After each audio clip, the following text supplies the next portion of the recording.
typical business group in a emerging economy. Considéré comme le père du marketing stratégique, le professeur Michael Porter de l'Université de Harvard était à Maurice pour une unique conférence. Sa célébrité est due à ses travaux sur la façon dont une entreprise doit obtenir un avantage concurrentiel en maîtrisant mieux que ses rivaux les forces qui structurent son environnement. Lors de l'entretien, le professeur Porter estime que Maurice doit améliorer ses infrastructures, sa connexion Internet et développer le concept de cluster pour être plus compétitif.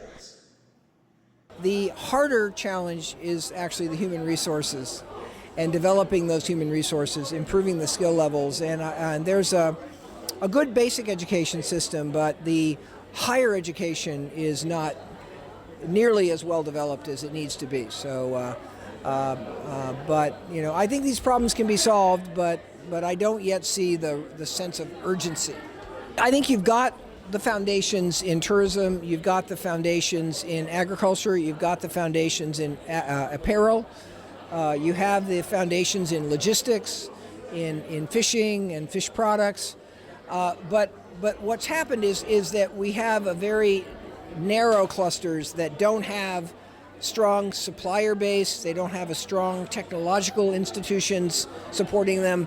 There's not enough training programs to really build the best skills. There's not enough design and creativity, talent here in order to package and design things to have high value. So I think there's some foundations, but there's not been this idea of clusters. It's not been a sort of a way of thinking. And the people in these fields don't really get together. They don't work together to try to raise their standard. And this is something that a lot of countries are doing now, so I think it could come here. The leadership of cluster development has to take place in the private sector. And it has to be really led by the industry associations, the business associations. The leadership teams of the various companies need to get together. Government, I think, can play an important role in convening, getting people to the table, starting the discussion, and then government needs to listen.